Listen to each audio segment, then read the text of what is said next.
As I'm sure you've heard by now, Capcom has officially announced that the Resident Evil 4 remake is looming on the horizon, threatening to release at some point in the future. And I have seen a couple of people say they are surprised about this, saying something along the lines of, "Oh wow, I didn't think they'd do 4. 4 is already basically a perfect game." But I don't think it took a clairvoyant to see that this was coming. After the huge success of the RE2 and 3 remakes, it was inevitable that they would come for 4 next. There's no way they were going to pass up on the guaranteed mountain of money that this game will make, regardless of how good it actually is.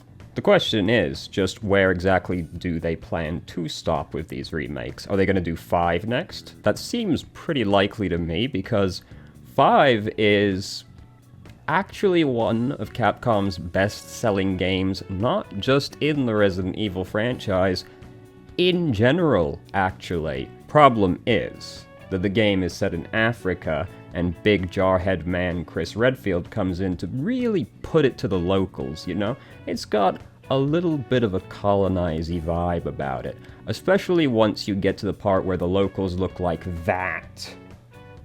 So it's going to be very interesting to see how they reconcile that if they do remake 5, and then what if they do? Are they also going to do 6? Who knows at this point? I personally was hoping they'd do Code Veronica at some point, but if they're just jumping straight from 3 to 4, I'm a little less hopeful that that one's actually coming. Though to be fair, that game doesn't exactly have much better imagery in it, given that the main antagonist of the game is, well, let's just say that it's the kind of character you'd see J.K. Rowling writing about these days. Either way, though, horror game remakes are very much here to stay at this point, it looks like. Apparently, even Konami has been roused from their slumber. They came skittering from the darkness, holding aloft the bloody and mangled corpse of Silent Hill and said, "Look, look, we too have beloved horror IP. We would also like some shiny monies." But given the fact that they cancelled Silent Hills, despite the fact everyone ever liked PT, we'll see if they ever actually go through with that or not. And given the state of everything after Silent Hill 4, not to be a downer or anything, but it might be better if we just left that series dead at this point. It might have just run its course, you know. I mean that, by the way. At this point, bad Silent Hill media outnumbers good Silent Hill media significantly, because there's all the games after 4, and not even 4 was good depending on who you ask. There's comic books that are all terrible. There's a top-down, roguelite, Diablo-style dungeon crawler that's also terrible. There's the movies, of course. There's so much bad Silent Hill media at this point. We might just want to put it out of its misery.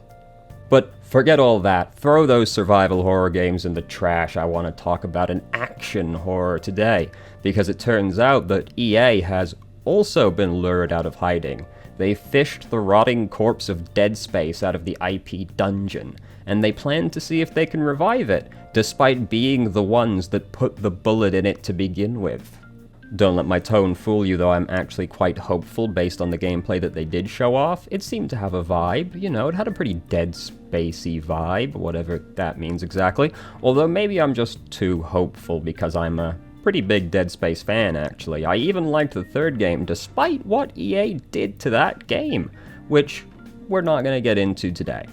No, I want to talk about Dead Space the First today. It's pretty interesting to see how these remakes stack up to the original game, which, if we're being honest, basically means, will it be an RE1 style remake, or will it be an RE2 style remake, since they have pretty much set the gold standard for both. With that in mind, I basically just wanted to talk about this before the remake comes out, so that then afterwards there's a point of comparison. I'm sure all 3 of you will be very thankful for this foresight. Anyway, Dead Space was published in 2008 by EA and was developed by Visceral Games, though at the time they were branded as EA Redwood Shores.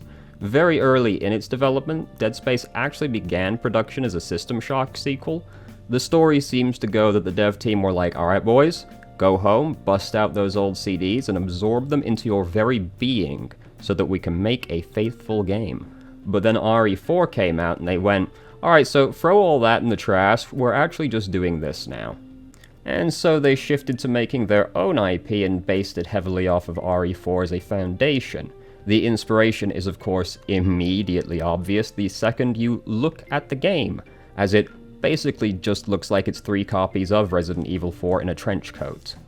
There is more to it than that though. While the similarities are clear, Visceral did actually put a lot of effort into making their game stand out compared to the original, and I don't just mean the fact the game is set in space. I mean, they built pretty heavily on the gameplay foundation as well. Before we get to that though, I want to briefly segue to justify calling the game an action horror title instead of a survival horror title. And this might end up seeming like a meaningless distinction to you, but look, it's important to me, and the great thing about releasing videos on YouTube is that you can't do anything to stop me.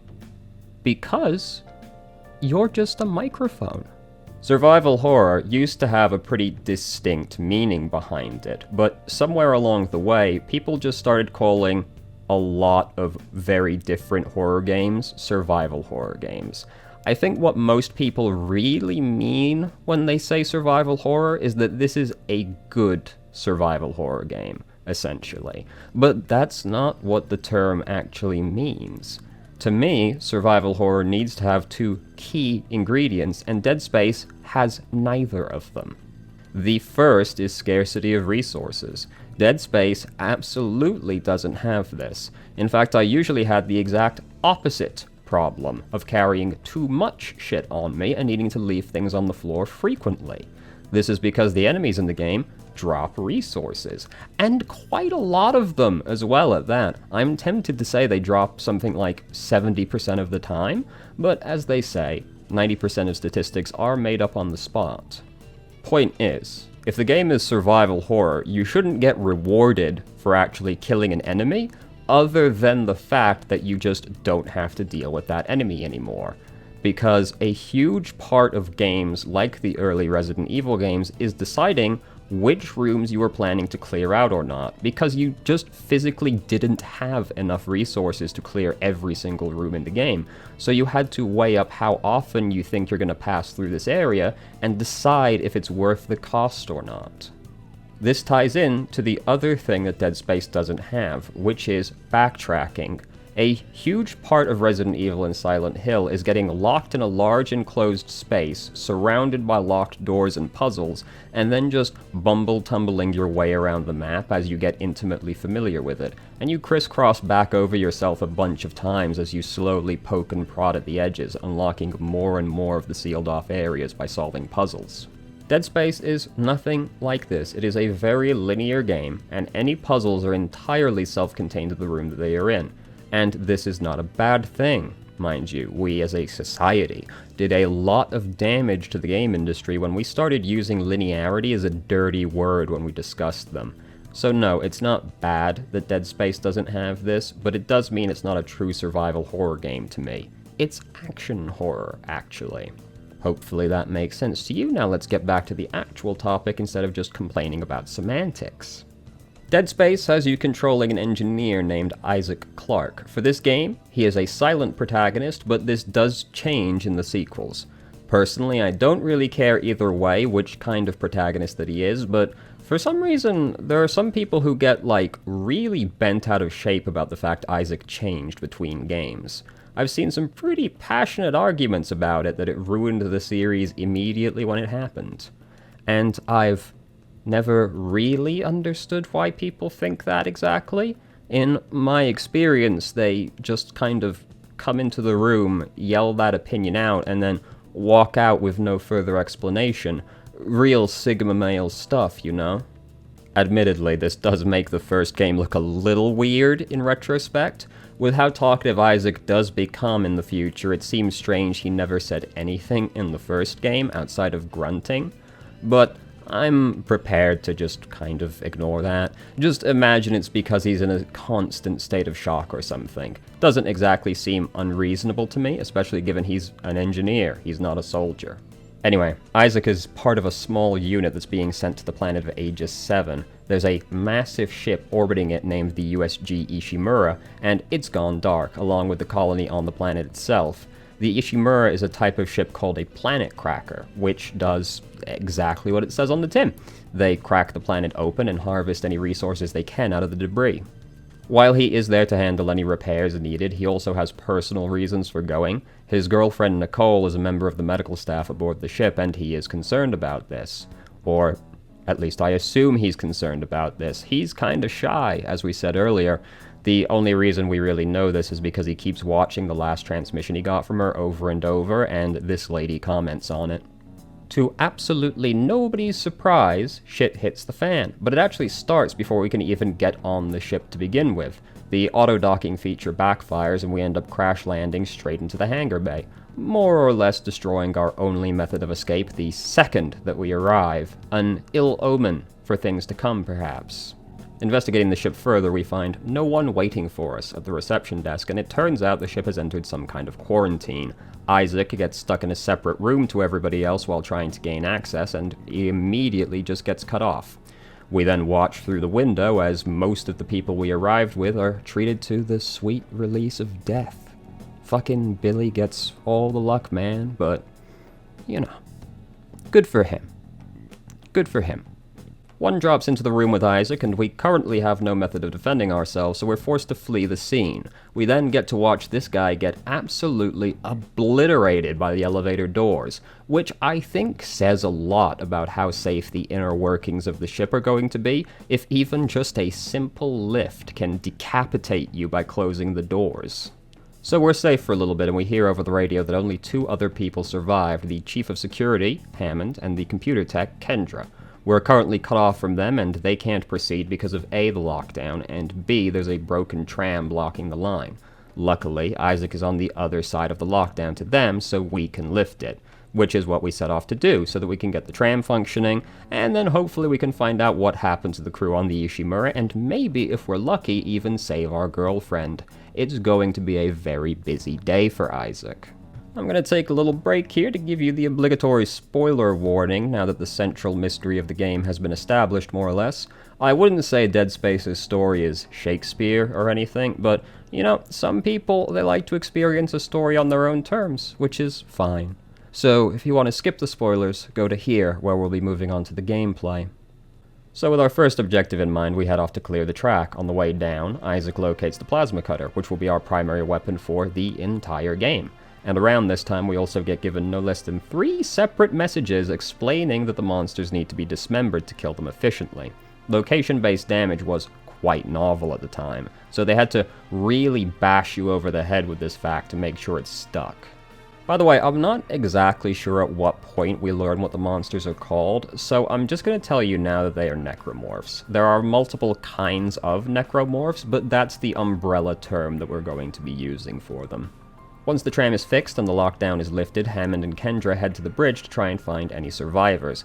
Slightly perplexingly, they tell Isaac to go and prep the ship for launch in the hangar, but it didn't really look like it was going to be going anywhere anytime soon. I guess they were expecting some pretty fucking impressive engineering work, and what they get is pretty impressive, but maybe a bit less than helpful. Not long after this, Hammond and Kendra call us back up, and to nobody's surprise, they find 0 survivors on the bridge. Kendra is trying to access the computer systems, but she's locked out of the really important parts, and we'll need an access code from the captain's rig to get her in. A rig being the fancy spine outfits that we're wearing, by the way. They're basically just suits that have built-in computer systems. Kendra is still able to get into some parts of the system, and she's able to determine that the captain is, unfortunately, already dead down in the medical bay, so Hammond sends the tram back down to us and tells Isaac to go and investigate the med bay so that he can get the codes. And then a necromorph breaks into the room with them, forcing them to flee the scene, because I guess the Chief of Security can't handle one of the most basic enemies in the game, even though by the end of said game, Isaac will have a biblical kill rate. I guess it just takes an engineering degree to really grasp the complex instructions of "cut they fucking legs off, mate." Putting Hammond's startling incompetency aside, we head up to the tram station and leave for the medbay, concluding Chapter 1. This is what I meant earlier by the game being linear, by the way. Every chapter essentially follows this particular pattern, where we will go there to fix a specific issue. Once we arrive, that task will get complicated somehow. We will then resolve the complication, and then we can finally do the task, at which point some other catastrophe will happen, forcing us to take the tram to a different area of the ship.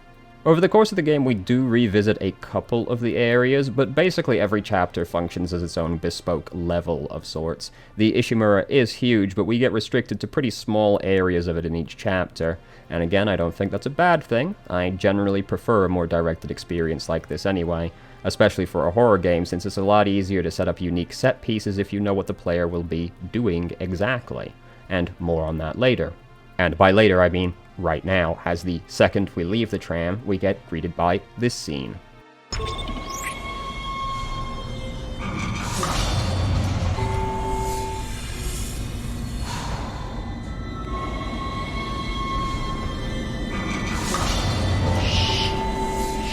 all right, McCoy. He's here. Nothing to be afraid of. I knew you would come. Just like you said. I saved this for you.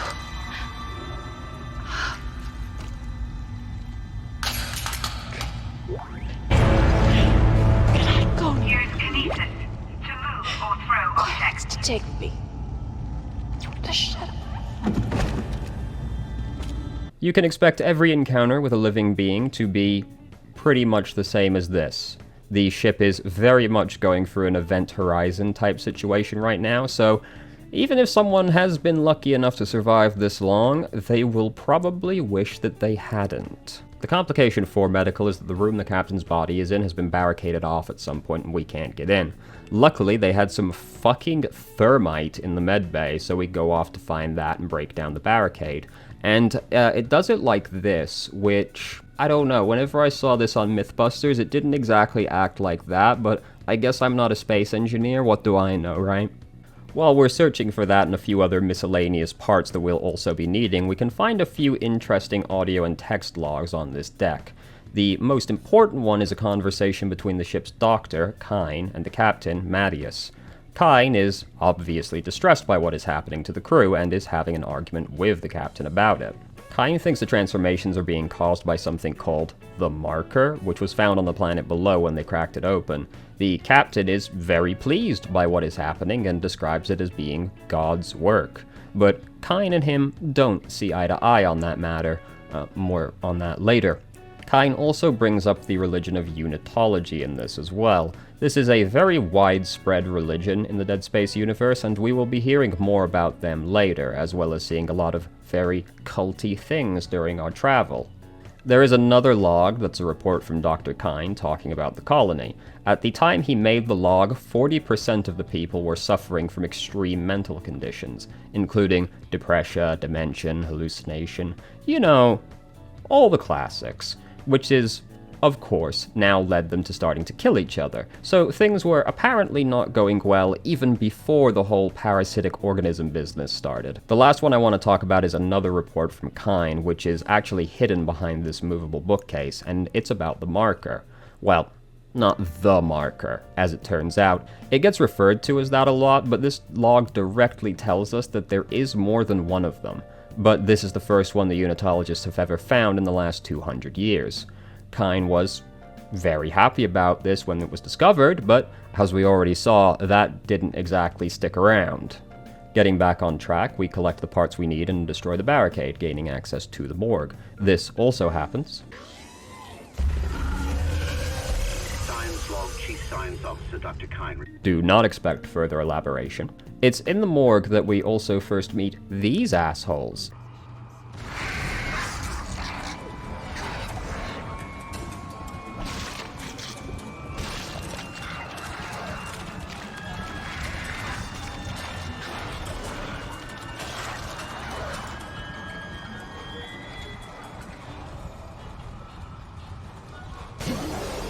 Yeah, they make new necromorphs, and in fact they're stronger than regular necromorphs, as shown by the dark repellent swap. They are pretty rare, but I detest these enemies. Finally, we are able to retrieve the captain's code, and we transmit them to Hammond, who is currently in the captain's nest now. And on our way back, he calls us back up to tell us he's figured out that the infection started on the colony, not the Ishimura. Anyway, he's gotten access to the system now and tells us that the Ishimura's engines aren't running, and so its orbit is slowly decaying, so that's going to be the next place we have to go. We need to solve two different issues to get the engines running again. The first is that they are out of fuel, and the second is that the gravity centrifuge is offline. While working on the fuel, we can find a log that reveals the reason there's no fuel left is because the lines got sabotaged at some point, but luckily they were able to fix that before we arrived, so we just have to refuel them. On our way down to the centrifuge, we also pass this very big hole in the wall. Do not worry about the hole in the wall. A JAV film crew or something probably just came by the area, you know, something normal like that. Fixing the centrifuge is a little more involved than fixing the fuel was, but the puzzles in Dead Space are all pretty easy to immediately solve the second that you look at them. You just gotta slide these things into these holes over there, you know, like the JAV crew did, but you have to use your stasis module first so you can slow down the spinny part. Something cool I never really noticed before this playthrough, which may or may not be intentional, is how this kind of puzzle gets set up. There's a few times over the course of the game where you have to fix some piece of very heavy machinery, really put that space degree to work. But a kind of cool thing is that the vast majority of them have low gravity environments as well. Now, this could just be a coincidence and I'm reading too much into it, but it makes a lot of sense to me that if you know a room is going to have a lot of very heavy equipment that you will need to maintain, you'd probably want it to have a low gravity environment for ease of movement. I don't know, it comes across as nice world building, but yeah, it may or may not have actually been intended. Anyway, on our way back, we're treated to a brief glory hole scene before we finally hear from Kendra again. Hey, I guess I never mentioned that, did I? Yeah, after the break-in we saw, only Hammond contacted us again until now. She tells us that she's barricaded herself in the computer core and opens up a previously locked door so that we can restart the engines. She also lets us in on the fact the colonists found an artifact on the colony, and said artifact is behind this. It is a shame that Isaac doesn't talk in this game. From here, there's not too much left to do on this deck outside of just flipping the switch. This does take a while, and we have to do a little hold the area section before we can finally refire the engines and return to the tram. On the way back, we once again are called by Hammond, and he tells us he's going to take the Ishimura back into a stable orbit, but Kendra gets on the line like, whoa, hold on, it's not gonna be that easy, buddy. You see, a slight side effect of cracking a planet is that you have cracked a planet. This, as it turns out, ends up creating a lot of space debris. The ship has a built-in asteroid defense system, ADS, but it is, of course, currently broken, so we will have to head up to the bridge next so we can fix that. We are also treated to a brief scene in which we actually see that Nicole is apparently still alive, since she contacts us on the radio. This is a completely normal interaction, and there is nothing suspicious happening at all. Chapter 4 has a video log that is of note once again. This time it's taking place on the bridge. Dr. Kyne is invoking a maritime law to relieve Captain Mattius of control, citing that he's unfit for duty. Two of the other crew members hold the captain and just kind of watch while Kyne does this. Hold him!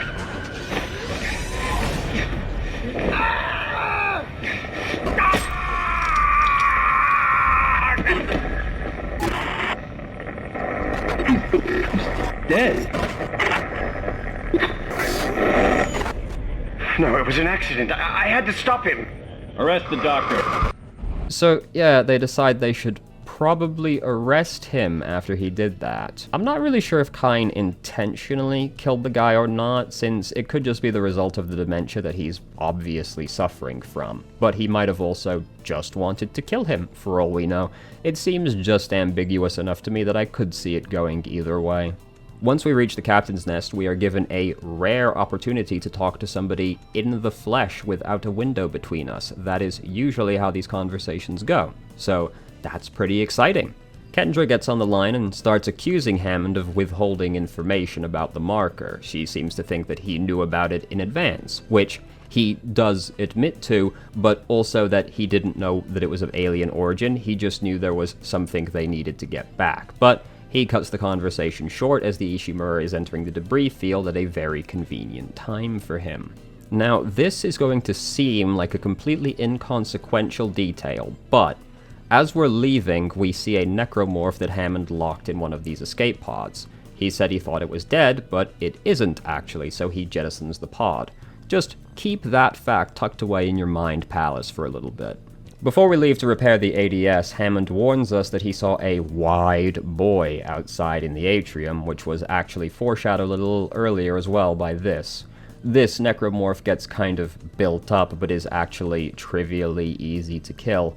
It's armored in the front and exposed in the back, so you just bully it with the stasis module like this.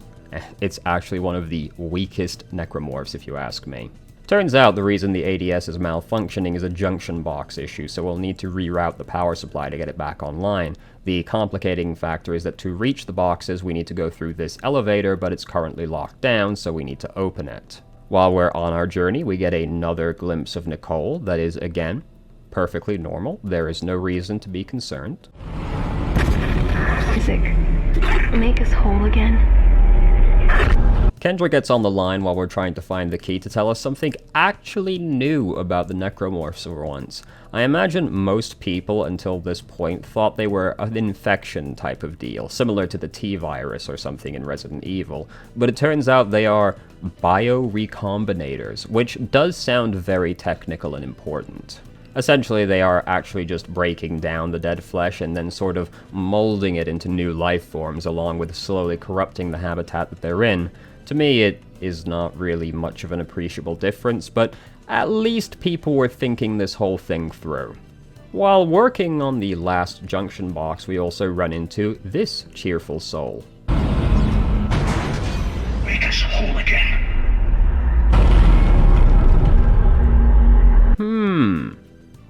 Where have I heard that before? After we finally get the power restored to the ADS, Hammond calls us to give us yet more bad news. Turns out now there's a faulty data cable, and so the auto-targeting part of the ADS isn't working, meaning that someone will need to go and manually operate it until that can be repaired. This is naturally what we will be doing next.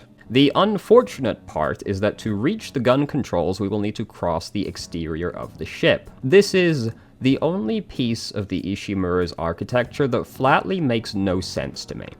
Like, they obviously knew that there would be situations in which you have to manually fire the gun, you know, like this exact situation right now. Yet, they decided that the only way you can reach the controls is by going outside the ship while flying through a debris field. I mean, you know, I can't think of any potential hazards that might be related to that at all. So we get to play this little minigame for a while firing the gun until Hammond repairs it and we get to leave. But hold on there, fuckboy, don't think you're getting even a moment's peace today. No, no, sir. Now, it turns out that the oxygen levels are falling due to something poisoning the air on the hydroponics deck. So you'd probably assume that's where we're going to next, but we actually need to make a pit stop in Medbay again. You see, whatever is actually causing the poison on hydroponics is very large, so Kendra tells us that we're going to need to make our own, much cooler poison to get rid of it. And while we're working on that, Hammond is going to go down to hydroponics so that he can try and at least delay whatever is happening until Isaac can get there. Once we arrive back in the med bay, someone starts talking to us over the live speaker, telling us that we cannot stand in the way of God's plan or some such, and Kendra also informs us that somebody has been reprogramming the doors in the area, so there are at least still some unitologists alive, it looks like. While we're collecting the ingredients, we can happen upon this lovely and not at all strange room, which has an interesting log in it. This one is from a new person, a Dr. Mercer, who is talking about performing experiments related to limb regeneration. He describes his test subject as being compliant, but The patient's resting comfortably. He trusts me, Dr. Guy. He puts his life in my hands. He knows his possibilities. Understands what I'm doing. Out of here, please. The forehead has been swabbed clean and marked. What are you doing with that? Now attempting to create a passage to insert the sample to... Yeah, it's actually kind of uncomfortable to listen to, huh? The VO really fucking went for it. It's not too long after this before we meet with the good doctor in the flesh, from behind a window, of course, but still, he talks to us for a little while, expanding on what it is the unitologists actually believe in. In his words, the human race died out years ago, but they haven't accepted it yet. God's plan, it turns out, is that the necromorphs are meant to be the successors to the human race, and that they should inherit the universe from us. My man is obviously 2 monkeys short of a morally questionable lab experiment and leaves pretty soon afterwards, but not before releasing the fruits of his earlier tests. He lets out this new necromorph, and it is actually impossible to kill with conventional weapons because it just regrows all of its limbs. We're locked in here, so the idea is just to keep it incapacitated while Kendra opens the doors. The first time I played the game, I was pretty excited when I saw this section, because it seemed like the game was setting up a kind of Nemesis or Mr. X situation where there would be a super tough enemy stalking us through the Ishimura, but sadly that's not what is going to happen today. It stops chasing almost immediately and just reappears for a puzzle fight of sorts in a bit. While looking for the last parts of the toxin, Hammond calls us again. He tells us he successfully reached hydroponics, but the air has become so toxic he's been forced to retreat to the tram station. After this call, Kendra is then unable to contact him again, getting met with only static. It's not long after this that we find Dr. Mercer waiting for us again. He goes through a much the same speech as before, and the regenerator is once again let loose, with some extra enemies this time. The solution to this puzzle is extremely obvious. The goal is just to lure it into the cryogenic pod, stun it, and then flash freeze it. My disappointment was immense, and my day was ruined. Moving on, we encounter this woman.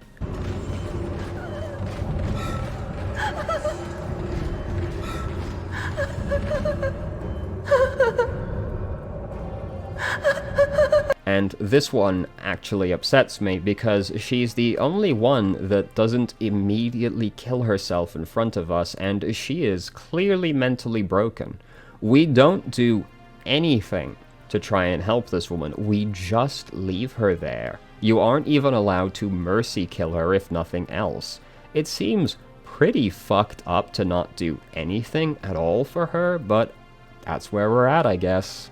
There's another log we can find around here from Mercer, which tells us that Dr. Kyne was in fact suffering from dementia caused by the marker, which is not exactly shocking news considering what we saw earlier and just basic common sense given the situation.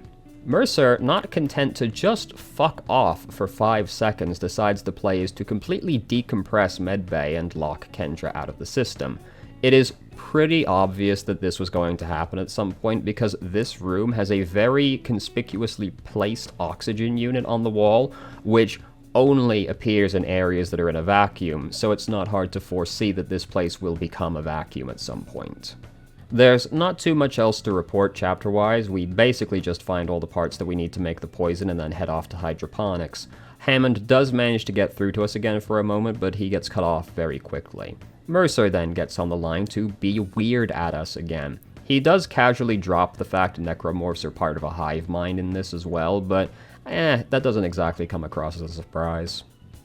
Not long after the tram ride to hydroponics, we run into Hammond. He tells us that the big boy down here is locked up in food storage. We'll need to deal with that a little later though, because Hammond also discovered that some of the crew mutated into these absolutely beautiful creatures, and those are what's causing the poisonous air. We tell Hammond to get out of here before he fucking chokes to death, and then go on a very cool scavenger hunt for the boys. Basically, there's 8 of these boys scattered around the deck, and we need to find them all, then go fight the boss. There's not much to report during this leg of the chapter. Things are pretty quiet plot-wise and log-wise as we track them all down, but I do want to briefly mention this weird-as-hell bug that I first noticed on this deck.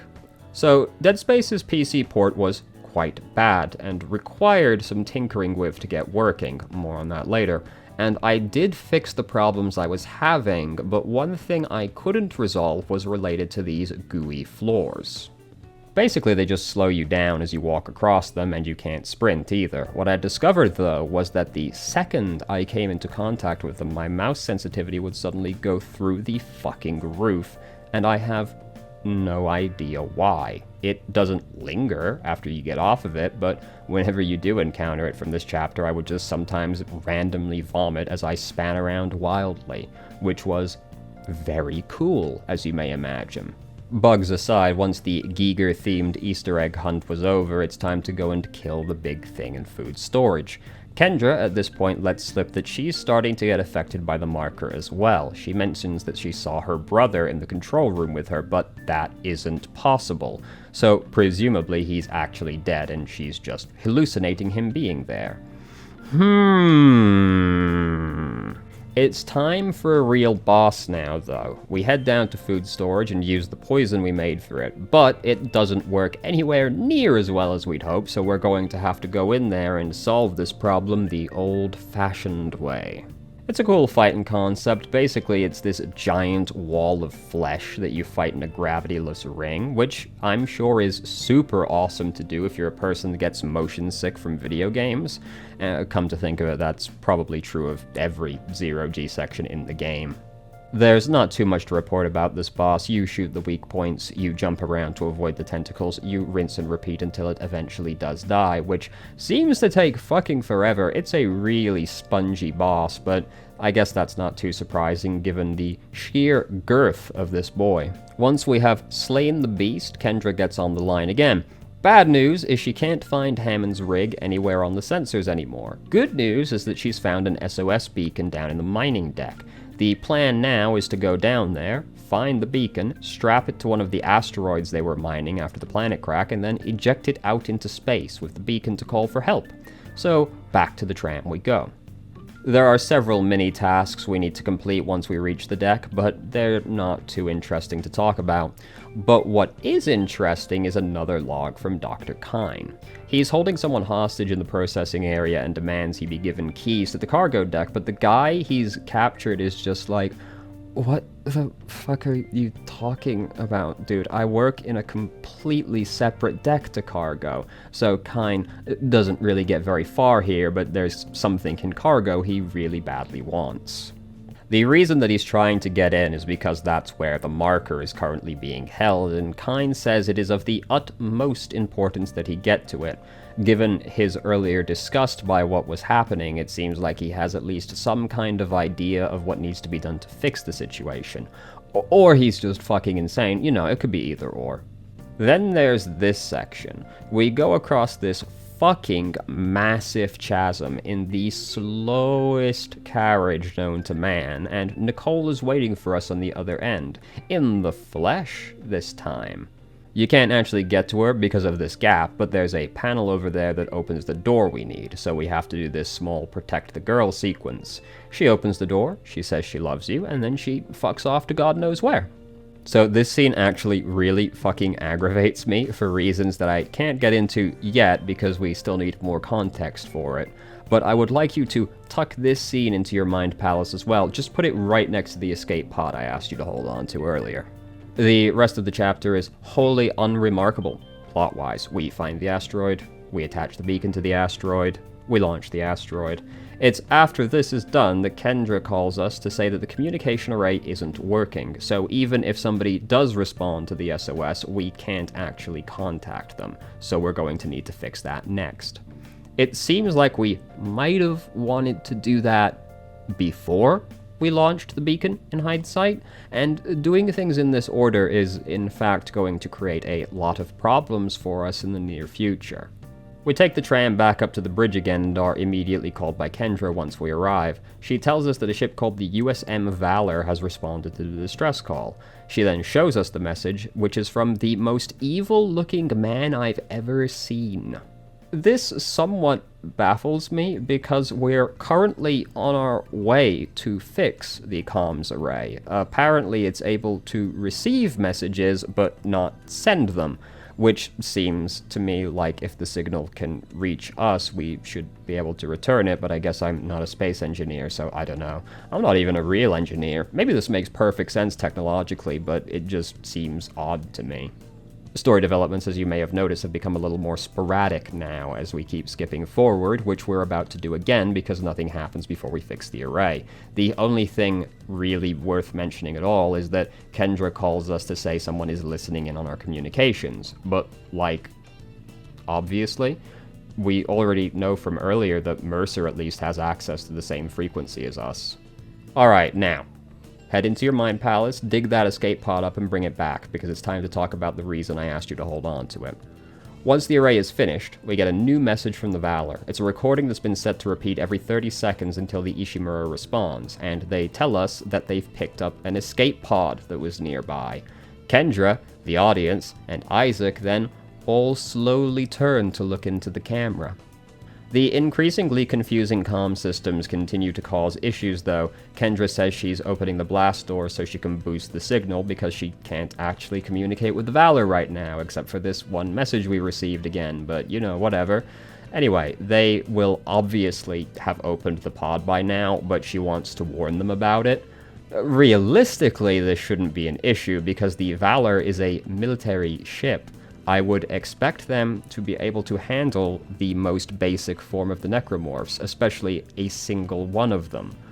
But... Anyway though, turns out Kendra can't actually open the blast doors to boost it because another wide boy is sitting on the outside of the ship blocking the doors. This prompts another journey to the ADS cannons that we will need to manually fire again. With the wide boy dealt with, Kendra can finally actually use the comms array. It's too late though, the Valor has been completely overrun by necromorphs. Kendra naturally becomes quite despondent, and we look up to see some even worse news rapidly approaching. Whatever necromorph is piloting the Valor now seems to have mistaken the Ishimura for the like and subscribe buttons because it is coming right towards us at smashing speed. This doesn't kill us, of course, but it seems like the life expectancy of the Ishimura probably took a pretty significant hit after that. It's at this point Hammond can finally call us again. He says that somebody's been jamming his rig's signal, but the crash must have disrupted whatever was doing it. He says he's aborting the mission and that the three of them are just going to get out of here, and I kind of thought that's what we were already really trying to work towards, but I guess we weren't. He tells us he's found a shuttle that we can use, but it's missing its singularity core, whatever that is. But luckily enough, half of the Valor is currently in the Ishimura as we speak, so we can actually just hop over there and take its core before it just explodes. To do this, we're going to need to go down to Cargo Bay because that's where the Valor crashed. Hammond gets on the line to tell us he's actually already made it aboard and is looking around. He found a munitions log and tells us it's pretty weird. He'd assumed the Valor was just on a routine patrol nearby, but that obviously wasn't the case because they were too well armed for that. And yet, they lost the whole ship to a single stabby boy. Once we make it aboard, it's obvious that, yeah, the Valor is pretty fucked and we need to find a way through the mess it's made to get to the engine rooms. We meet some new friends on the way, these Twitchy boys. Apparently what's going on with them is that the guys on the Valor all had stasis modules as well built into their rigs, but since the necromorphs are kind of absorbing the suits into them, it's causing them to get a little timey-wimey, if you'll pardon my complex academic jargon. Nicole appears to have yet another normal one with us before vanishing again. At this point, Hammond's made it to the bridge also, and he unlocks all of the doors on the ship. In flagrant disrespect for proper procedure during a crisis, we get into an elevator, and this is when Dr. Kyne actually calls us. Yeah, Kyne's still alive. Turns out it wasn't Mercer that was listening in, surprisingly. It was Kyne the whole time. We can tell because he mentions the shuttle we were talking about earlier. He tells us that if we want any hope of stopping the necromorphs, we can't just run away from them. We'll need to use the shuttle to take the marker back down to Aegis 7. How this will stop them exactly is not particularly clear to me, but given the markers are some kind of eldritch abominations, anything's possible, I guess. Please do not make eye contact with any of the sequels lurking in the corner. Interestingly, despite the Valor currently, exploding around us, we can stop to play on the target practice range. You actually do get some pretty sick rewards for this, and it's very easy, so it is worth doing, even if it does shatter my immersion into 1,000 pieces. There's actually an interesting log we can find here as well on the way down. It's from the Chief of Staff of Earth Defense. They already knew the marker was on the Ishimura somehow, and they were actively looking for it in the area, and we led them straight to it. They specifically refer to the marker as Marker 3A.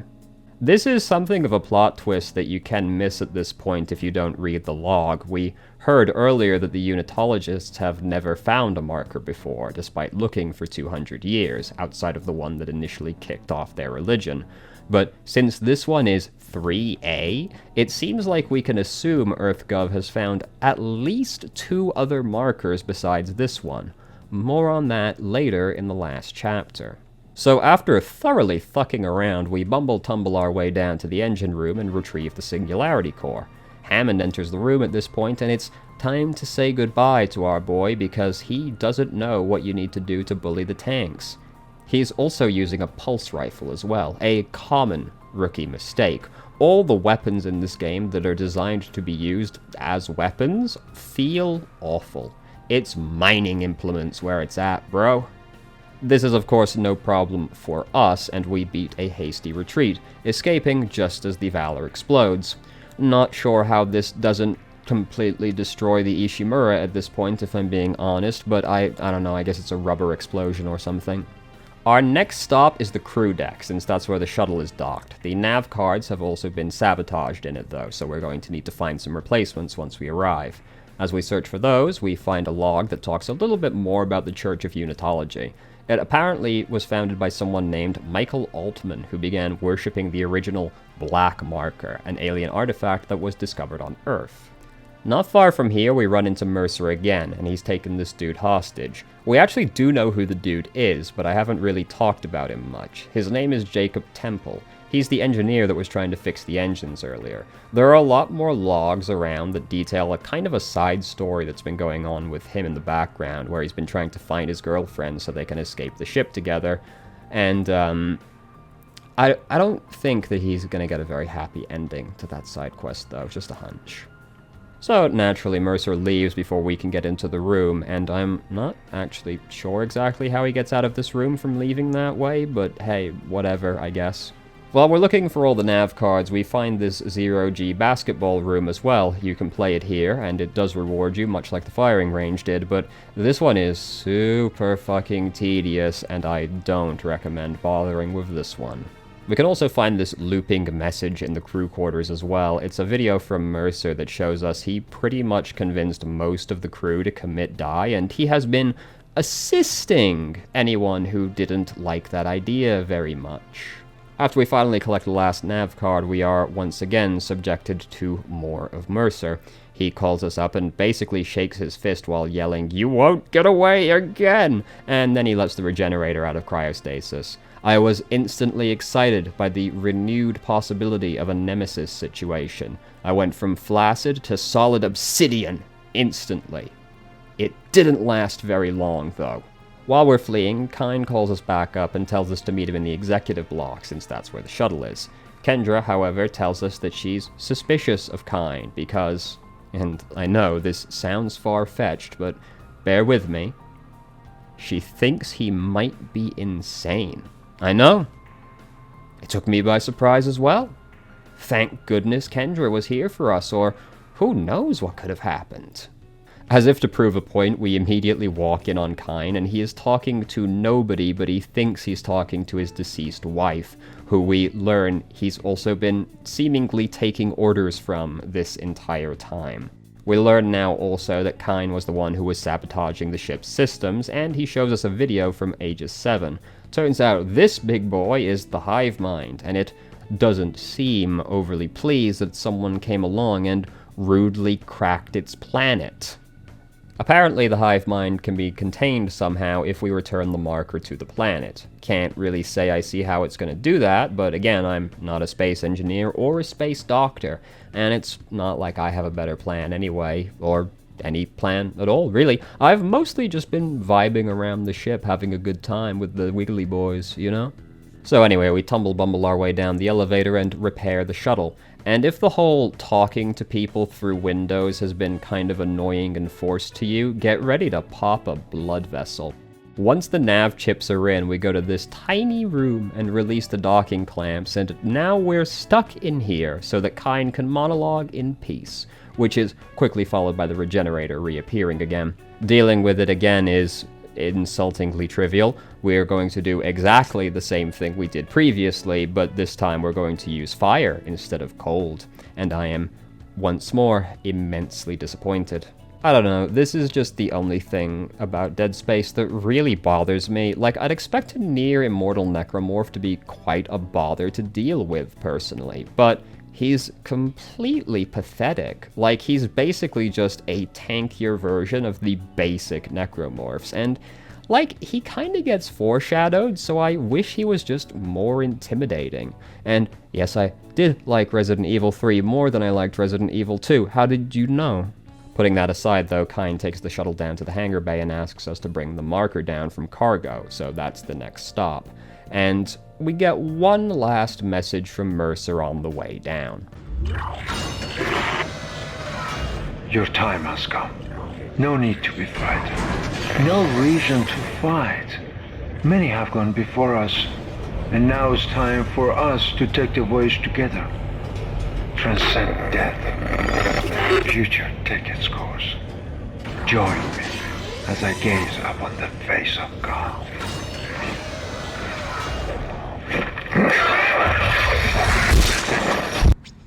Seems a bit anticlimactic, considering he's the closest thing we have to a principal antagonist, but whatever, at least he's dead now. Fuck that guy, he was kind of annoying.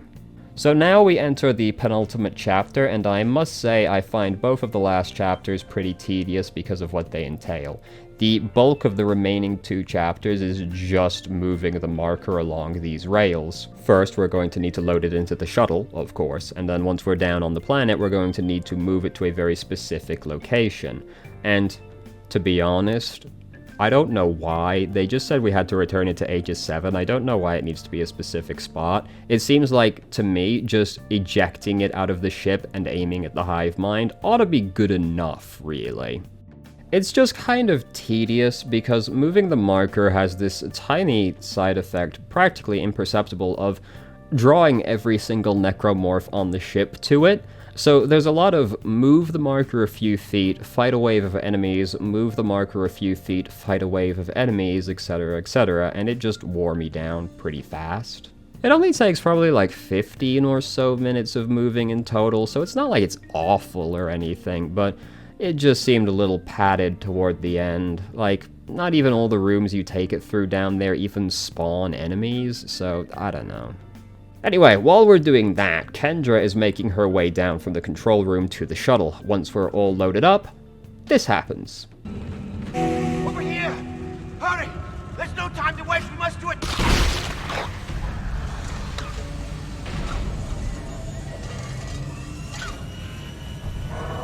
Wait, Amelia, where are you going?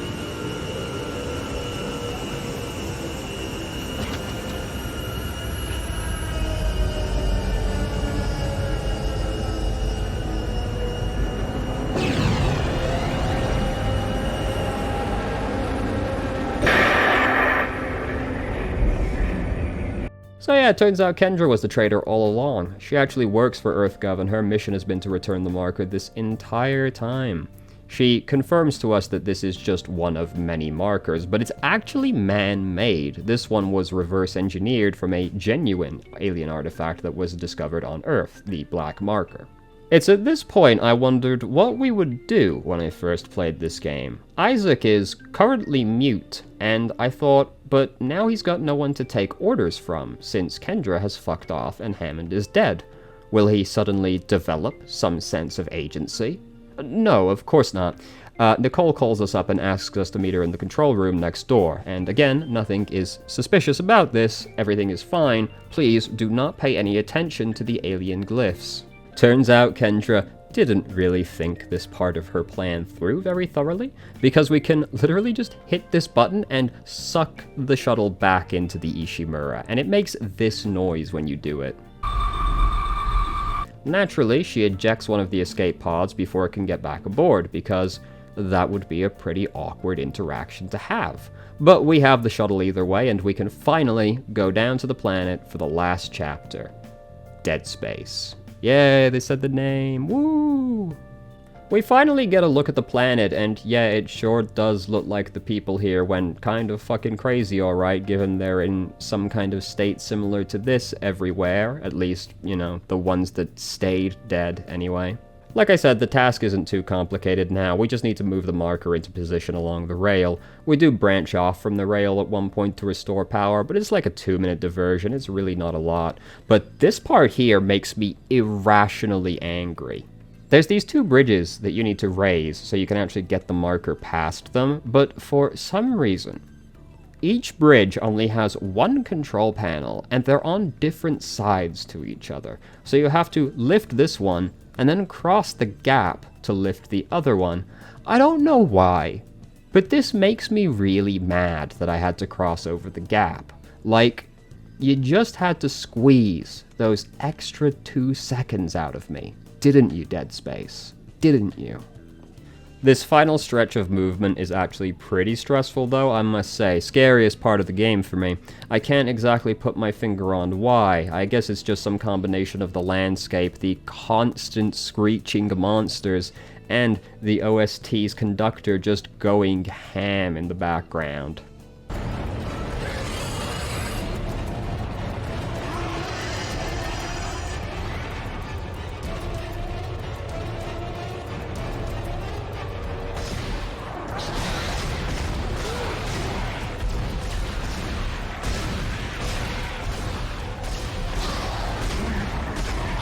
Nicole then magically appears here, just in case you had any lingering doubts about whether or not she was actually real. And then we get locked into this tiny room by Kendra, who has apparently been following us this whole time. Now, I'm not really sure how to say this, but like, one of the most forced plot twists of all time is about to happen. We of course know Nicole was always dead, because obviously, but Kendra confirms that to us now, and she tells us to watch the video that Isaac has been watching repeatedly, and that this time he should watch it until the end. And it turns out Nicole straight up kills herself on the recording, prompting the only emotion that we see from Isaac this entire game. He gets over it pretty fast though.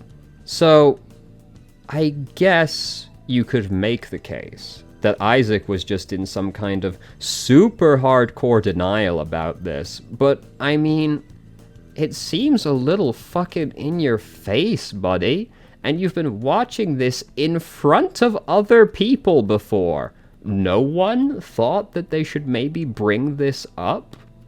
Okay. Now, think back to that part where we had to protect Nicole so that she could open a door for us. So with the knowledge that we now have, which is that she was definitely dead the entire time we've been on the ship, what exactly is happening in this scene? This Nicole is apparently not real, but she has a tangible impact on the world around her. So what exactly is the explanation? Did Isaac actually open the door himself and just imagined this massive gap so that it couldn't break his illusion or something? Did someone else open it? If so, who? One of the Skittery boys? This section of gameplay haunts and vexes me to this very day. It just seems like such a reach. I could probably get over the protect Nicole part by just assuming Isaac was completely gone by that point, which is at least partially true. But the video, dude, it's just so in your face. Like, if he had an incomplete message or something, and it got dug up during the story, I'd be okay with that. But it doesn't seem like that's the case. Looks like it was always on the video this entire time. Something similar does happen in Silent Hill 2 actually, but there are a few differences that make that okay to me, but not this one. First up is that that message was in letter form, not video form, and James probably didn't show the letter to anybody else. Plus we're told, up front, at the beginning of the game, that this letter was sent by his wife, who he knows is already dead, but he got this letter anyway. This scene in Dead Space, to me, it just kind of reads like someone liked that plot device in Silent Hill 2, but they didn't know why they liked it per se, because that's not a twist. You're there to solve a mystery. Why did I get this letter? You're not there under the illusion, really, that she's still alive. It's more just, who the fuck actually sent this? Because I saw my wife die already. I don't know, this method of revealing it just seems so forced. Like, I don't even really mind that that's the twist, it's the way they go about telling you. Because there are so many other ways you can infer Nicole is dead before this happens. I doubt anyone playing this game expected Nicole to be alive by the end of this, just based on all the previous conversations being really fucking weird, and all these alien glyphs appearing, and the fact that it's a horror game. It just, why did you have to do it like this? Why couldn't you have chosen a slightly less in-your-face method of revealing this information? Anyway, putting that aside, we're pretty much done plot-wise now. Kendra takes the marker back to the shuttle, we chase her, and just before she can get away, she completely gets fucking owned. It's now time for the final boss. It's quite good. I like the scene overall. It's quite a good payoff. My only complaint is that the hive mind is way too fucking easy. Even on hard, which is what I've been playing on this entire time. Like, look at this.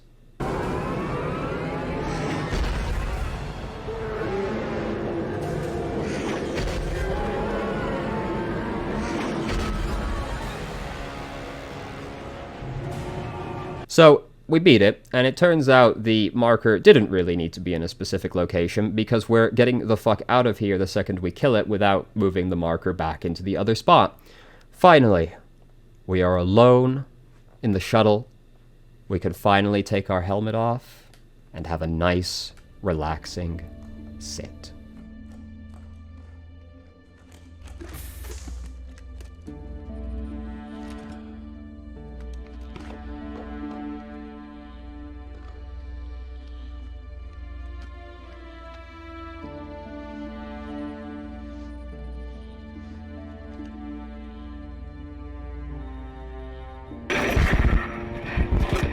Isaac, it's me.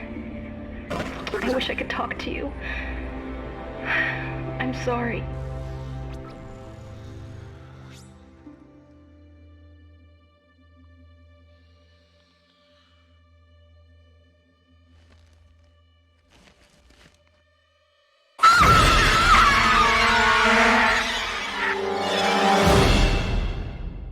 So there you go. That's how Dead Space ends. Despite my gripes with the Nicole stuff, in general I'm fine with the story. Overall, the premise of some kind of man-made alien technology turning people insane and slowly mutating them while they're trapped in a giant tin can in space is a cool setup, very Event Horizon. It's obviously nothing earth-shattering, or earth-cracking, perhaps I should say, ha ha ha ha ha ha, but it works for what it's trying to be and does have some surprisingly good world building and background details if you're paying attention. Like, you could tell before ever really being told about the Unitologists that something culty was happening on the ship because of all this culty stuff that's been written on the walls. Things like the marker only being a marker are foreshadowed pretty early on, and so is the regenerator, even if the payoff for that was a letdown. It's fairly obvious that someone cared about the world this takes place in, and they put some thought into it. It's nice that the game is also completely self-contained. You could stop right here and Dead Space would be a fully realized experience. But there's just enough details that are left up in the air that a sequel is also easy to set up. Honestly, a story being completely contained to one game is practically a back-of-the-box feature for me these days. Pretty rare for a story to end in a game without a fucking massive plot hook left dangling for sequels. Assuming the game is one that can even actually be finished in the first place. This is also true of the mainline series as well, actually. I'm not going to talk about 2 or 3 today, but I will say that all 3 do tie things up by the end, and you can ignore the surprisingly vast amount of supplemental material that got released. The only caveat is that you need to play 3 in co-op and own the DLC. Otherwise, that game is only half finished. Asides that, though, the trilogy does, I think, wrap up quite nicely by the end, despite EA's best efforts. Hot take, but Dead Space 3 is actually fine, but it was disgustingly monetized at release, and forcing co-op on it is whack. Now, welcome back to anybody who skipped ahead. Let's talk about the gameplay. As stated previously, Dead Space is heavily inspired by Resident Evil 4, but Visceral didn't just pull a copy-paste job and manage to build on top of it. The main gimmick is dismemberment, and the game very much wants you to use it. Killing an enemy by just unloading into center mass takes an eternity and uses a ton of ammo, but taking off a limb does much more damage. In addition to the damage, it's also pretty fucking obvious that taking somebody's leg off is just generally going to be useful in many aspects of life. These boys are generally fast, but if they're missing a leg, well, crawl. There's usually also some kind of important limb that the monster has also. These lads have mad hops, but if you turn them into a disturbing pogo stick by taking off one of the arms, they won't be jumping anymore. The little ones fire at you from these appendages, so taking one of those off reduces how much of a threat they are going to be. Lots of stuff like that. The game basically wants you to take a sort of engineer's mindset to the gameplay. Measure twice, cut once kind of thing. Stay calm, be precise. Isaac isn't a soldier, so he doesn't necessarily know how to kill someone, strictly speaking, but he does know how to disassemble things. And necromorphs are definitely things that can be disassembled. Yeah. That seems like a decent enough justification for why the soldiers fucked it up so badly. Let's go with that. Moreover, the game also discourages you from hitting enemies in certain locations as well. These big ones, which, according to the wiki, are called pregnants. And if I need to know that, so do you. If you hit them in the stomach, they split open and release a swarm of these tiny little fuckers to annoy you. They are very tedious to deal with if you don't have the flamethrower, and they can kill you surprisingly quickly, so don't accidentally shoot the stomach. Also, there's these Reddit mod necromorphs as well. Their one arm is much stronger than the rest of their body, you see, and their cardio is completely terrible. Naturally, this arm will explode into Cheeto dust if shot, but you can also just cut it off by being precise, and now you can use your kinesis module to throw it at someone else for an easy kill. It's a good mechanic in general, but it works better when coupled with horror, I'd say. The game is meant to be scary, obviously. So you're put into this spot where some creature just bursts out of a vent in front of you, and you can hear more screaming in the darkness around you, but you have to try and stay calm so that you can actually dismember them properly, or you're not going to kill them. You can't panic, essentially. It's honestly very exhilarating to have your back against a wall and a monster is advancing on you while you're trying to be relatively precise with how you shoot. Now let's talk weapons. There's actually a few of them, but I'm going to level with you. Except for the plasma cutter and the line gun, they all feel fucking terrible to use, and I never bother getting anything other than those two. The plasma cutter is an iconic weapon for a good reason. It's perfect for the job of dismembering these boys. Ammo is plentiful, and it stocks up to very high numbers in a single slot, and despite being the starter weapon, its damage is good, and you can upgrade it further. Its alt-fire even changes from a horizontal line to a vertical line, which makes cutting off certain limbs much easier. It's entirely possible to go through the whole game using nothing but the plasma cutter. And, I mean, why wouldn't you? Just listen to this bad boy when you shoot it.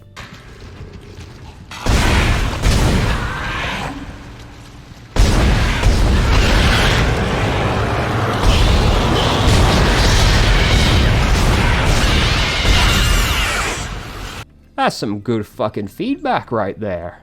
The line gun is effectively the shotgun for Dead Space. Big line, travels through whatever it hits, ammo is low but damage is high, and it's very good for crowds of enemies. Not much else to say about it. You can use it to set a mine as well, but don't bother, just shoot them. All the other weapons just feel kind of bad to use for various reasons, like the pulse rifle is just really fucking weak. It's terrible at cutting limbs off.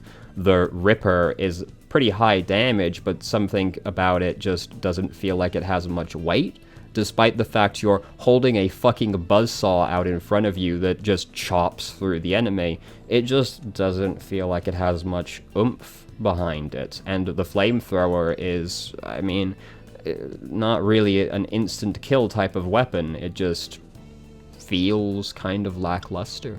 Inventory space is also fairly limited until you can upgrade your suit, so carrying around more guns just means that you'll need to carry around less ammo for each individual gun, which isn't ideal since that you also need to carry around health packs and maybe oxygen and stasis packs if you're into that. The only one I would maybe consider taking is the flamethrower, but the swarmers are not that plentiful in the game, so it's still impossible for me to justify it, and that would be the only reason to take them, is if they were a much more common threat. In addition, there's the Kinesis and Stasis modules. Kinesis is telekinesis, you just pick things up and you throw them. It's used mostly for puzzles, but it is also usable in combat to launch explosives at people. Or batteries. Fucking idiot. The Stasis module is a limited resource, unlike the Kinesis module. This gauge here shows you how much stasis juice you've got. It slows things down. Looks like that door is malfunctioning, Isaac. Try using the stasis module you just picked up.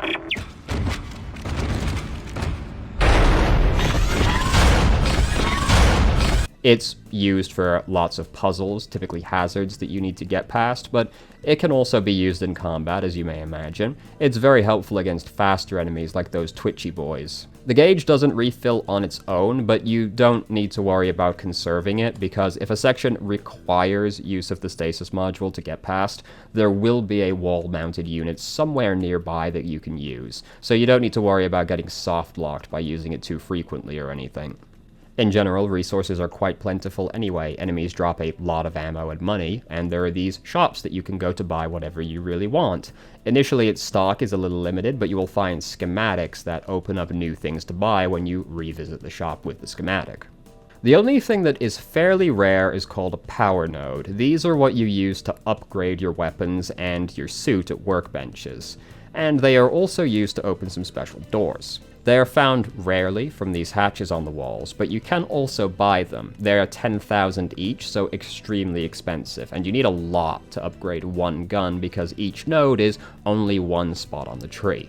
By the end of the game, I had gathered enough to fully upgrade the plasma cutter, and the line gun and armor were around 70% completely upgraded each. Again, another reason to carry less weapons, since the more you carry, the more you'll need to spread out your power nodes also, rather than just focusing on a few specific things. The doors are kind of a waste of time, in my opinion. I get the idea is meant to make you weigh the pros and cons of using one of the nodes, because you have no idea what you'll find in these rooms, and it might end up being a waste of the node, but let me save you the trouble of worrying about it. Just keep one on you, and open every single door that you find. There was exactly one power node room in the entire game that I felt wasn't worth it. And even then, it wasn't by much that it wasn't worth it. All the others were a definite return on investment. It's a nothing mechanic, and the game would be improved by removing it, if you ask me.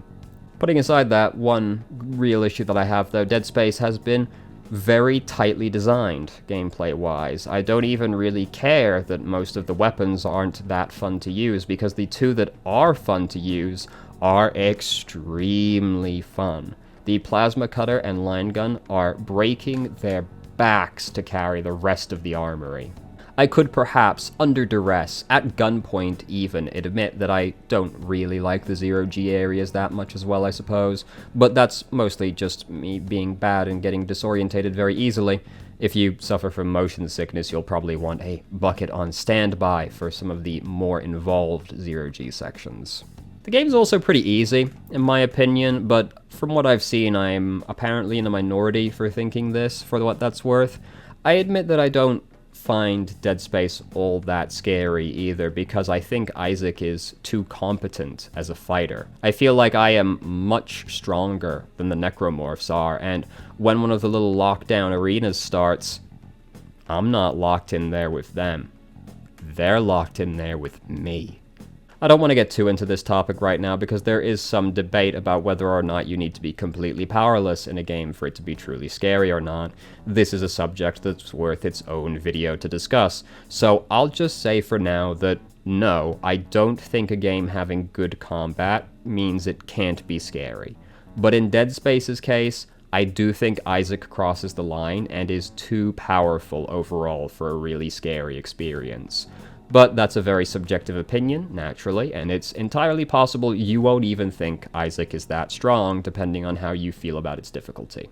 I still want to talk about the presentation of the game, sound design in particular, but I want to wrap up the gameplay section by talking about the PC port. So what you've been watching is the Steam port of Dead Space. This port is from the olden times, which means it's terrible. Not that a port being new necessarily means it's good either, unfortunately, but that's where we're at. So if you want to play this version of Dead Space, you will need to jump through some hoops first. First off, you'll want to download the mouse look fix that I will have linked in the description. Instructions for installation are included, and it's very easy to install it. It took me about 2 seconds, and I am not at all a technical person. Then what you're going to do is you're going to want to disable VSync in Dead Space's settings. But after that, you'll want to go into your graphics card's control panel, NVIDIA control panel in my case, and force VSync on from inside there instead. After that's done, you're good to go. Before I did this, the game was super sluggish and I had a mad input lag, along with the mouse sensitivity being completely fucking untenable. But this only took me like 2 minutes to do once I knew what the problem was exactly. Bad port, but easy fix in conclusion. Now, let's talk presentation. The thing that surprised me most while I was playing through the game for this video is how well the game has held up graphically. This game is from 2008, but if I didn't know better, and you showed me certain areas, you could probably convince me that this game came out in the last couple of years. A lot of it is the lighting. If you get really up close on something, you can see that the textures aren't that good if you're in a well-lit area, but that's not what you're doing the majority of the time in this game. Most of the time, you're wandering some dark crevice in the ship, groping around for whatever MacGuffin that you need right now, and hoping you don't accidentally cop a feel on one of the pregnants. There were, and still are, some complaints people have about the variety of areas in the game. This is not a luxurious ship, and that means that you're spending a lot of time walking through very narrow metal corridors and not too much else. I see where people are coming from when they make this kind of complaint, but it's just not really something that's ever bothered me that much. I don't know why exactly that is the case. I guess I'm just weird. Repetitive environments are a really big downside for like a lot of people, but I just kinda don't get the issue. I think it's just because I'm willing to go pretty far out of my way to meet a game halfway on its terms. Hell, I'll go 75% of the way if I really have to. Like, the game has told me, I'm going to a ship called a Planet Cracker, and there will be monsters on that ship. I'm not exactly expecting a huge range of aesthetics here. I was much the same with the Fear series as well.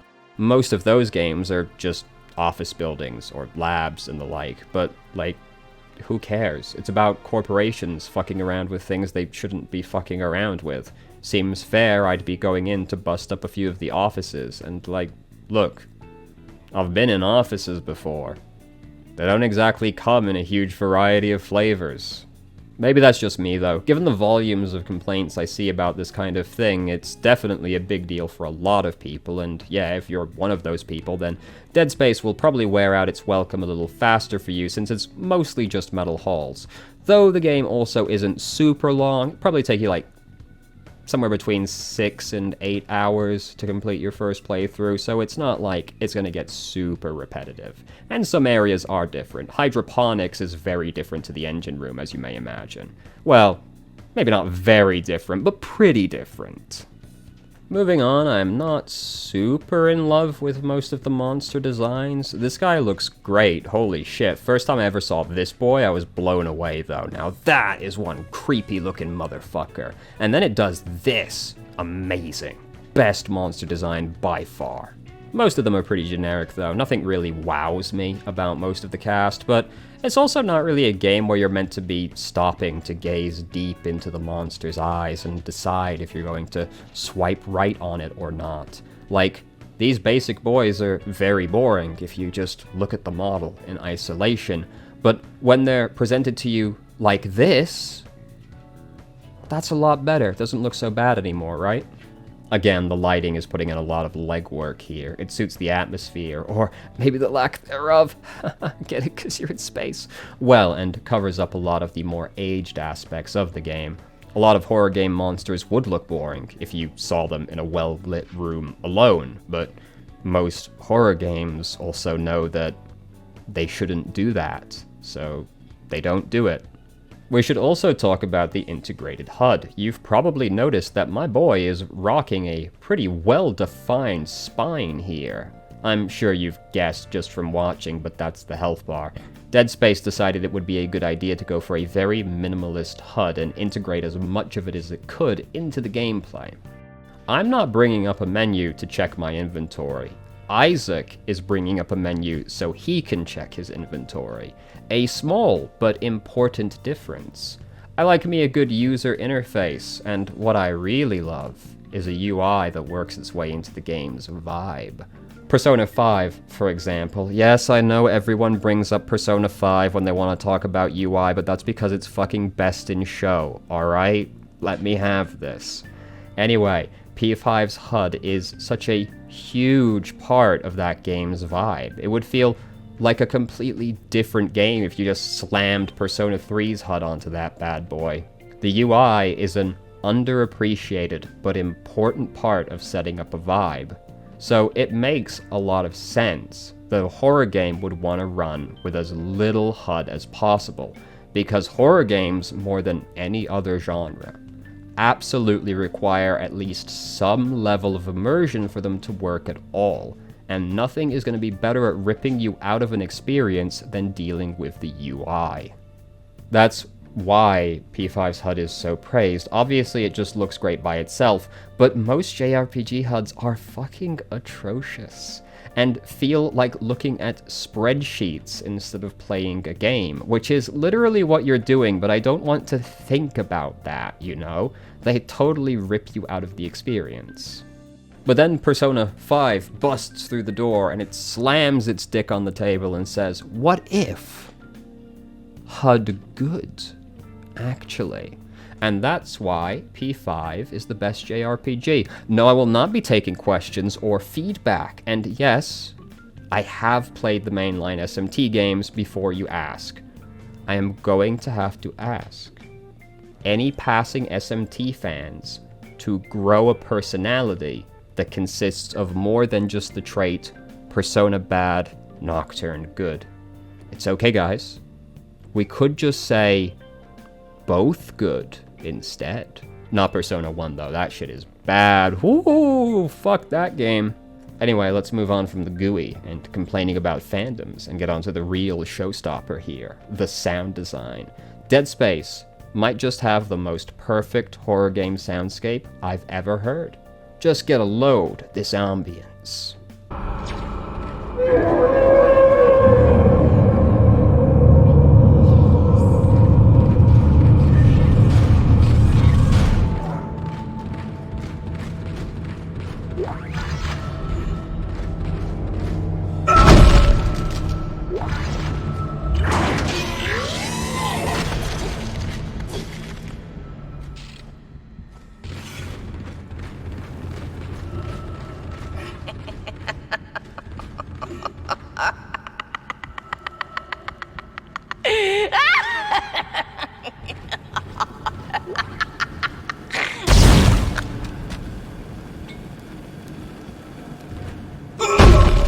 It's amazing. Lots of good funks and clinks. Isaac's footsteps sound amazing. The plasma cutter gets me a little harder every time I hear it. The monsters let out some pretty spooky screeches, and you can even identify a lot of them by the sounds they make. For example, the Reddit mods sound like this. Even just navigating menus sounds good. We've got some pretty high quality beeps and boops going.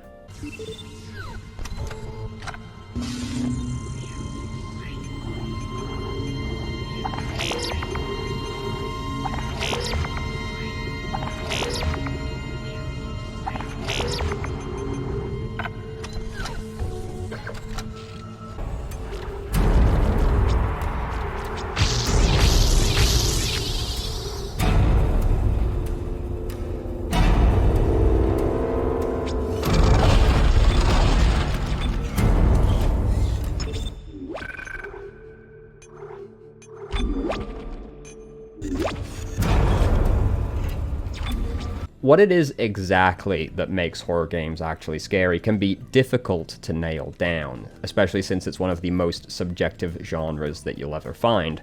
But I think the most important aspect is the sound design, which Dead Space is absolutely fucking crushing it. One of the big highlights of it is when you enter a vacuum. In space, no one can hear you as we all know. So when you are in space, it sounds like this.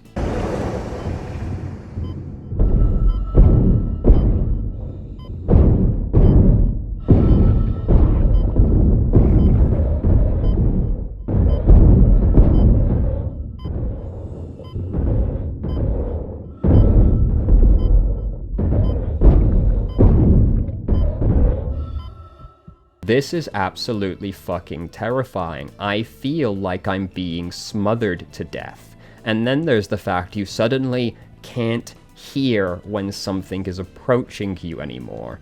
These moments really ramp up that level of paranoia to an all-time high. The thing is with sound design is that it's one of those aspects of game design that you only really notice when something has gone wrong, and you never think about it really if it's done well. It's similar to the point I made about the UI earlier. Since immersion is vital to horror games, you're gonna have to really nail your soundscape so that people don't get ripped out of it. For an example of what I mean, I'm going to show you a clip from another game. It's a horror game that was released on the Dreamcast called The Ring: Terror's Realm, and yes, it is based on the movies before you ask. There's a lot of things that are wrong with that game. But dude, they fucked this game up so bad that just pressing the new game button is enough to already ruin the fucking atmosphere. Get a load of this bad boy.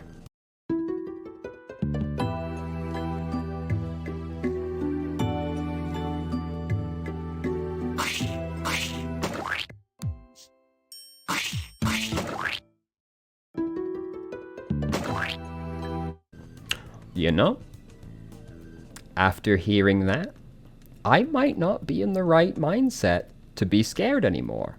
It's hard to take a game seriously when the very first thing that you hear is someone getting a pie thrown into the face.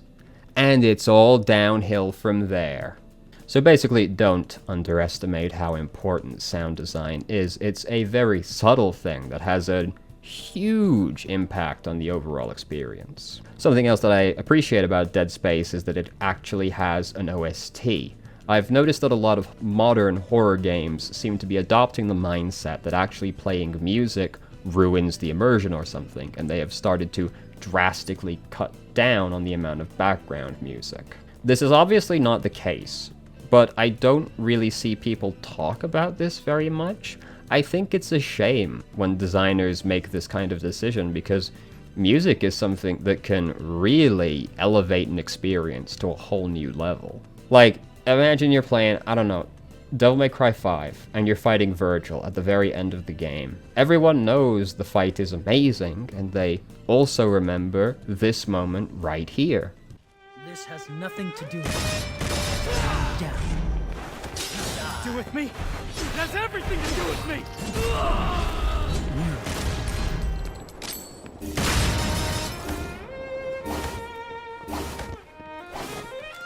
Take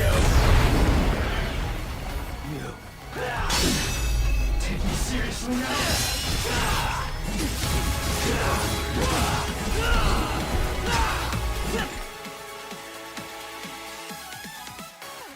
Would that transformation have anywhere near the impact it does if there was no music playing? Of course not. It would seem completely lifeless and hollow without it. Or what about Metal Gear Rising? Would that game have the same kind of manic, chaotic energy it does if the soundtrack had any concept of chill at all? Fuck no. Metal Gear Rising's OST is a vital component of the experience. So it's a huge plus for me that Dead Space is making use of all aspects of sound design, not just sound effects. Like, take this moment when you enter this room and really quietly in the background, you can hear that classic Dead Space rendition of Twinkle Twinkle Little Star.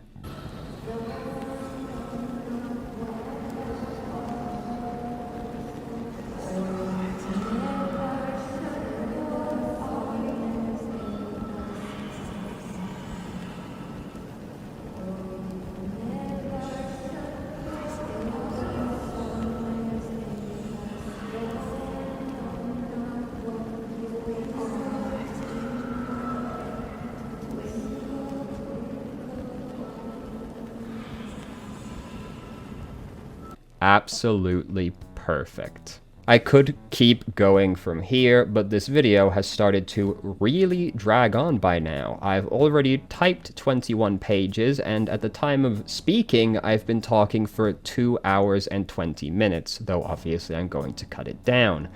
But the thought of the volume of editing that's going to be required makes me want to throw myself out of the airlock. To sum up my thoughts, Dead Space is a completely timeless horror game. It's barely aged a day since it was created. The gameplay is extremely tight. The sound design is one of the best in its class, and it's even held up surprisingly well visually. The game is obviously not perfect, particularly in regards to its story and the lackluster state of most weapons, but these drawbacks pale in comparison to everything Dead Space gets right. If you are a fan of horror games, or heck, maybe just third-person shooters in general, Dead Space is an absolute must-play. Before I go, I'm going to do something unusual and say big up to my patrons, Malkyria and Alex. I don't like bringing up the Patreon because it makes me feel like I'm e-begging and cringe, but I should thank anyone that will actually be generous enough to give me money, because anything at all is more money than I had previously, so thank you for that. I very much appreciate it. Anyway, that's Dead Space for you. Thank you for watching.